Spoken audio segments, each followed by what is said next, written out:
Glyphosate here.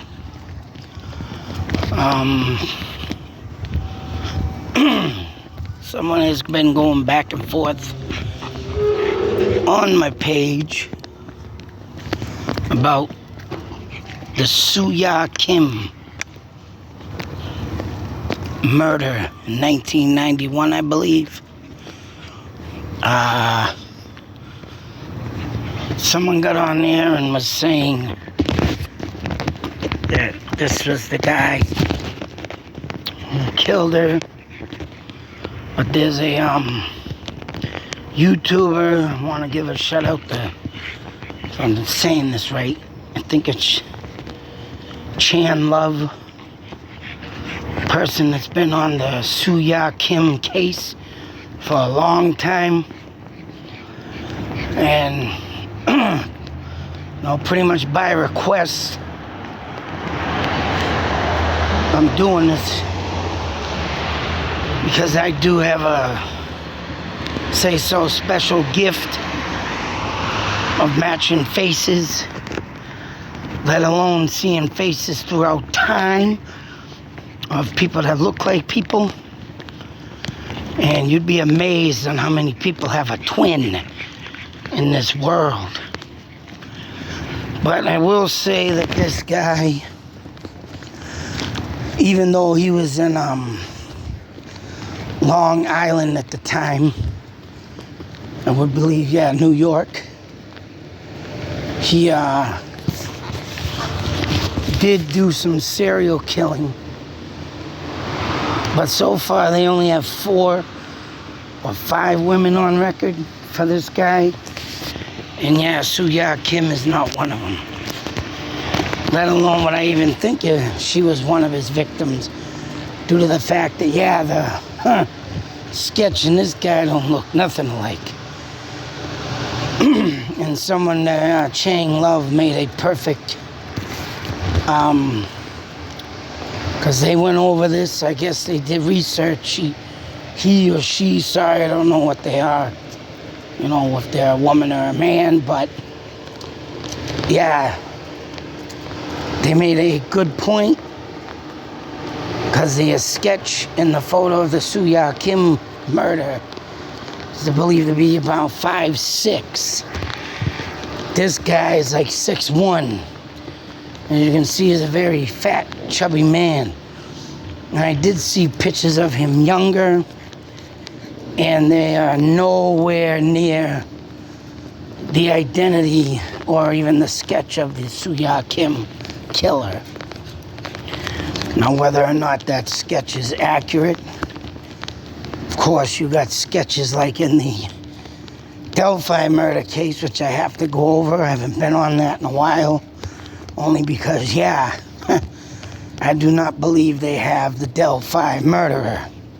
This is not the day. It was not the day. It was never the day. And whatever they're doing with that case and prolonging the new suspect's time to face the judge to get the case moving right along is very disappointing.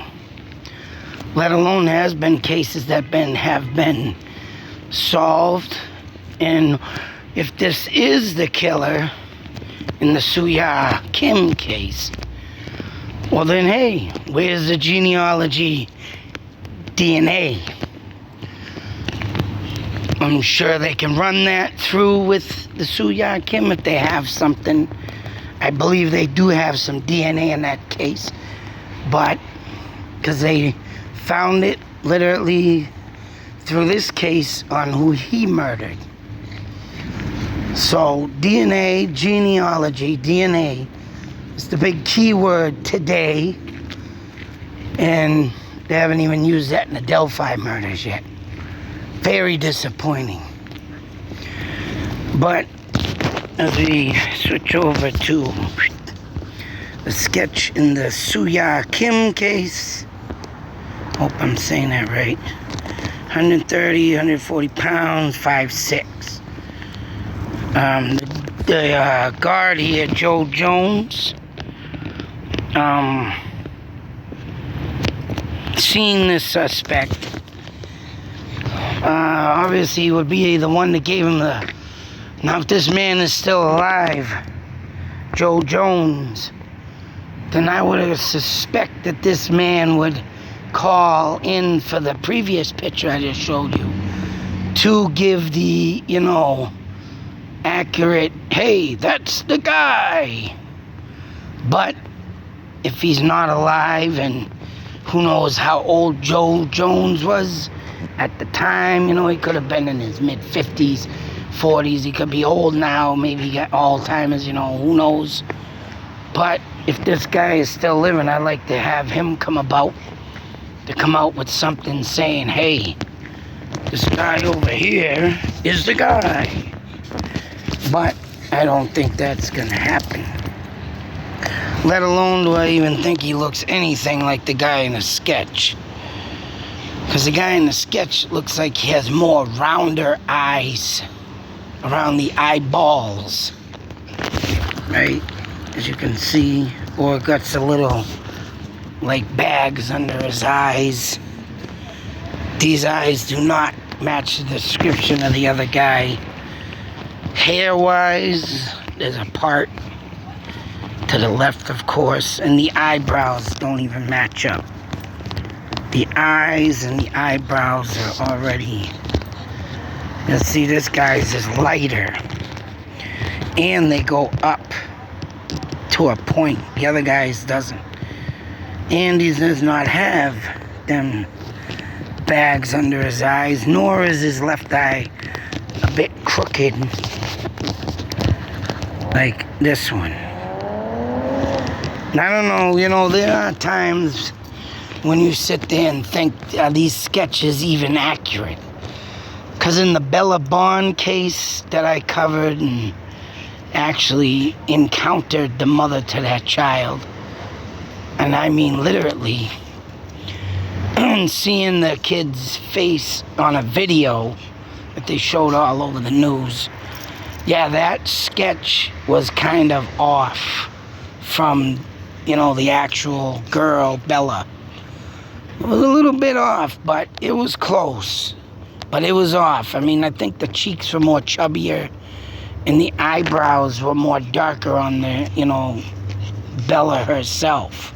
She had more thicker eyebrows. So, I mean, sometimes you gotta sit there and think, man, how much and how much accuracy is in these sketches. I mean, I get it. You got good artists out there. Don't get me wrong. I'm not, doubting their work. But how accurate is it? And I mean, for that being said, it's just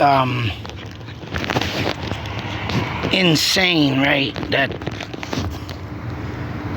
people like this are still being either looked for or never will be found, and it's all a crazy thing in this world. But the accuracy of this whole case, and bear with me. Pause a moment.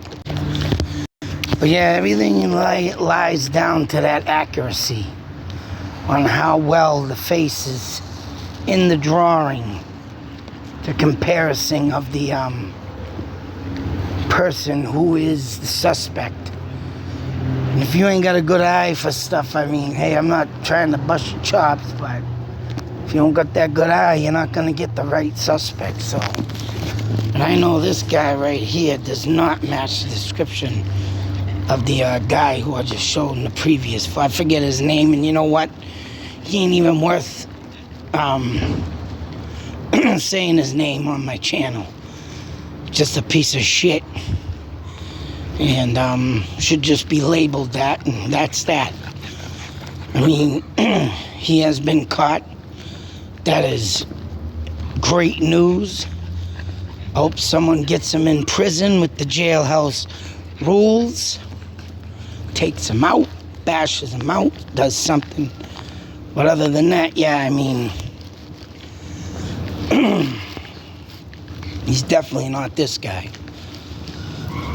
I mean, this guy right here, 5'6", he's about my height, but he looks like a little wee man. A little man that has a lot of insecurities.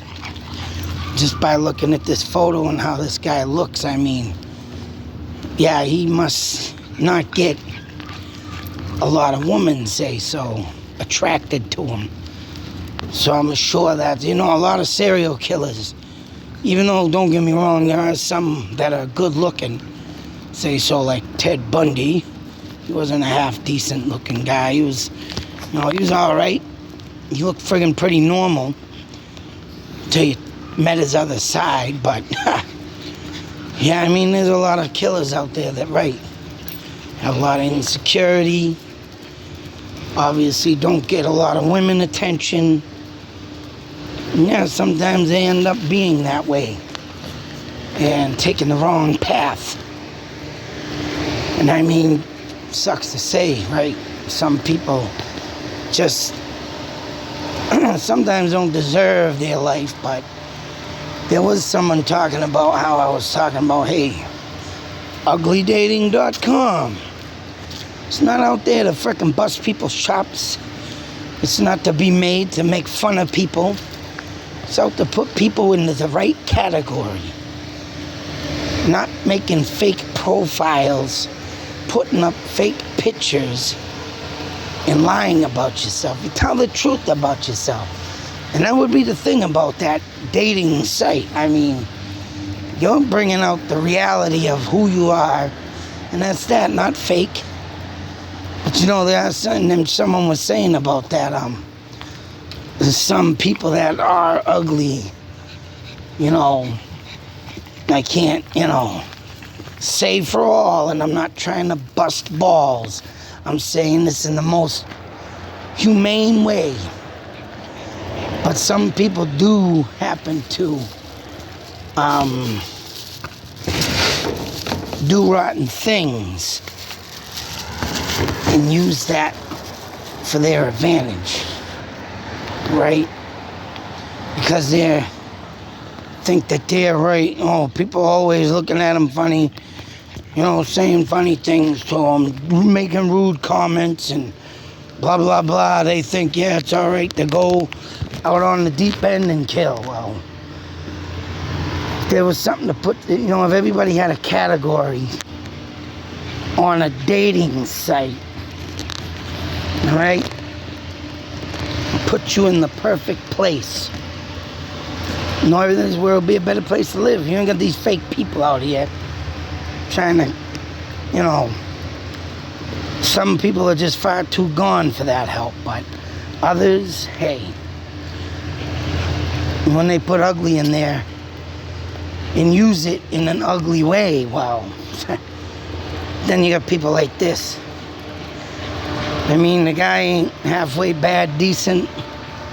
He is decent looking here in the picture, but there are some people out there that just crack under pressure because they get too many disappointing, right, denials. Put downs. And hey, some people do tend to just say snap.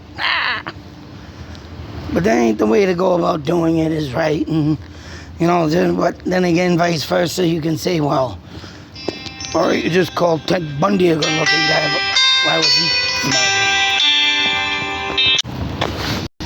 murdered? Sorry, I had a phone call. Anyways, yeah, speaking of Ted Bundy, why is he good-looking and why was he murdered? Well, a lot of people, when they're brought up with, and I'm noticing a lot of my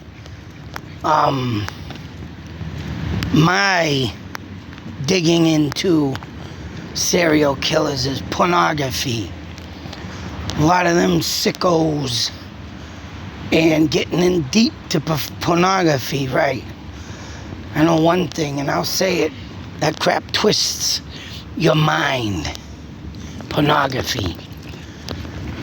And it was even making me, when I was a kid, I'll admit it, used to watch it, whatever, blah, blah, blah. Used to have my Hustler magazine, blah, blah, blah. Hang up naked women all over my walls. I ain't gonna deny it. I was a kid. I was a teenager.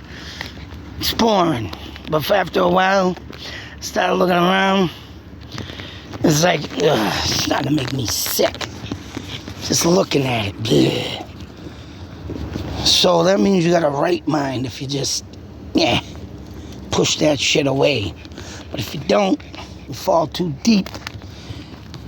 You go into a bad, dark hole. And I think that's where this guy was. Too much rejection. It seems to me this guy got butt. All in all, Ted Bundy, that's what he did. Pornography. Got all strung up on that crap, and I think he might have been raped by his mother or some sick shit. So yeah, there's a lot of backstory to serial killers and how they're brought up. And that's a number one common thing that you look into serial killers of why they become. It's because of their twisted, sick past and family. This guy, I'm pretty for damn sure, and I could safe to say this guy must have really had a twisted past and maybe even a sick, demented family. But anyways, it leads me to the other fat man on the other picture. And that guy, man, catching a couple stories that they've talked about him on the news and how he's arguing and someone unjoined from his group, a woman, and she felt uncomfortable, and he's over there, I want to talk about this, leaving our group. Just a weird, he's over there arguing with a realtor or something, and, just oddball things that you can picture, that you can place out on someone, pick out. But this guy, who knows where he is, probably still wandering. Hopefully he's old, crippled. Someone chopped his shit off. Maybe he's crippled. Someone kick him out of his goddamn wheelchair. But all in all, this is not this guy. Look at that, his name is there, right? I'm not saying it out of my mouth. There it is. Blah, blah, blah. You want to check him out. But I can tell you and show you that's not the guy in the Suya Kim. Because this guy's been always beefy. Like a big fat burrito. So, with that being said, Suya Kim still has a long way to go to be found of a suspect. So until that next video, folks, be safe, take care, and I can't say it enough, always beware. With people like this, oh my God, there's not enough time in the world to hunt them down and do what they do to people, victims, and victimize them. I would love to have that job. I would love to have that job. But till the next video, folks, out.